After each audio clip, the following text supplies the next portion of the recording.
if you are offering prayer in the right manner, it will change your direction of life in the right manner.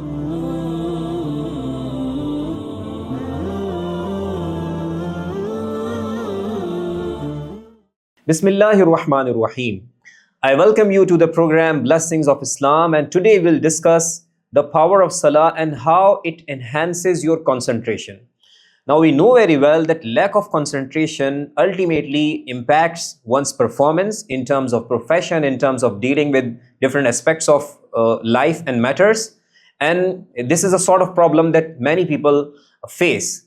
They complain about lack of concentration at work, in dealing with certain things, right? So now let's have a look at how the act of worship, that is Salah, it ultimately influences your concentration and it enhances your concentration.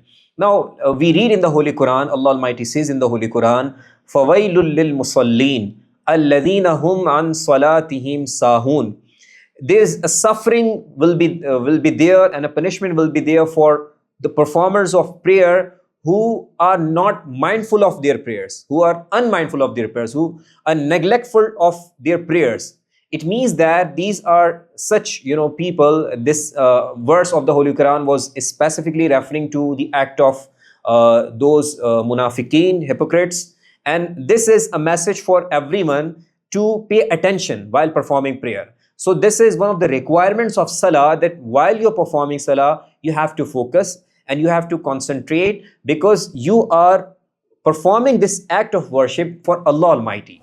So this is for Allah Almighty. So, you should be focusing on just one thing, and that is the, blessings of Allah Almighty. You should be thinking about your love for Allah Almighty and your connection with Allah Almighty and nothing else. So if you are concentrating on your prayer and you are not thinking about other things, so ultimately it will give you two benefits. The first thing is that it will be giving you the thing that is called khushu, and you will be showing your humbleness towards Allah Almighty, and this will be connecting you to Allah Almighty. This will be increasing your love for Allah Almighty.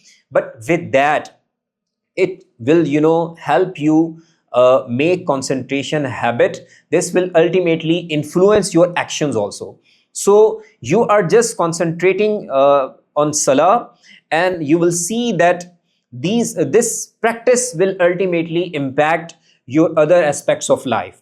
And similarly, we read in the Holy Quran, قَدْ أَفْلَحَ الْمُؤْمِنُونَ الَّذِينَ هُمْ فِي صَلَاتِهِمْ خَاشِعُونَ. That successful are those believers who are humble in their prayers. These, this is one of the quality of believers that has been mentioned in the Holy Quran, that when they offer prayer, the condition and this state of mind is that they are humble towards Allah Almighty. And we read in the Hadith, Man tawada'a lillah rafa'ahu Allah, that one who is humble for Allah Almighty, Allah Almighty increases and increases his rutba and his his position, and then he becomes more powerful. And with that, we also learn in hadith of the Prophet sallallahu alaihi wasallam, an ta'budallaha ka'annaka tarahu fa in lam takun tarahu fa innahu yaraka, that you should offer prayer in this state, that in such a way that just like as if you see Allah Almighty.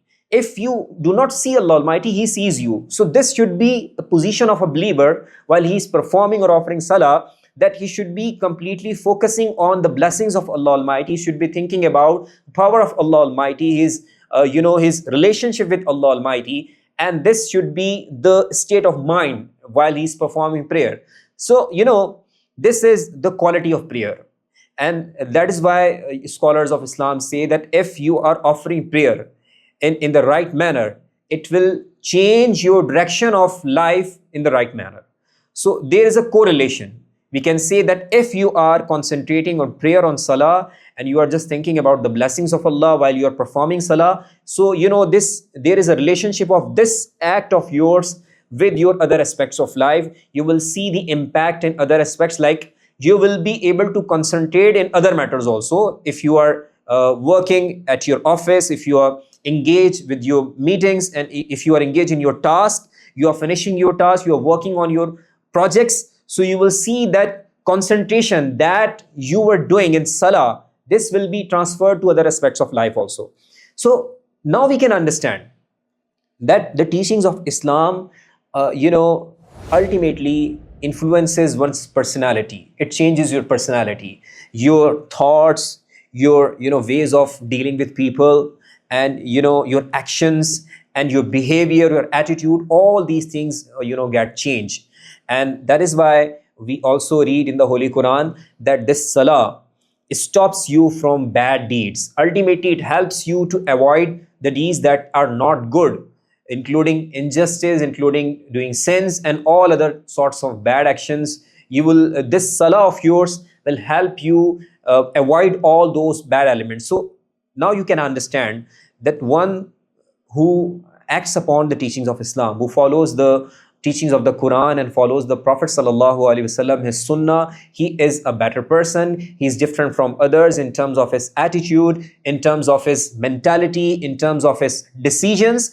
Ultimately, all these things impact your decision making skills also. So we can say that the things that are called communication skills and other skills, that especially if you talk about 21st century skills like collaboration, communication and all other things, so believer is prepared in such a manner that he ultimately has all these sorts of skills, because the ibadah that he is doing, that is performing for the sake of Allah Almighty, this ibadah is influencing his personality, is leaving a good impact on his personality. So we can understand that your life becomes beautiful when you start following Islam. You become a better person, you become a blessing for others, you become a blessing for your family, you become a blessing for your organization, you become a blessing for your colleagues once you start practicing Islam. So inshallah, we'll talk further about the other aspects of the power of Salah in the next episodes.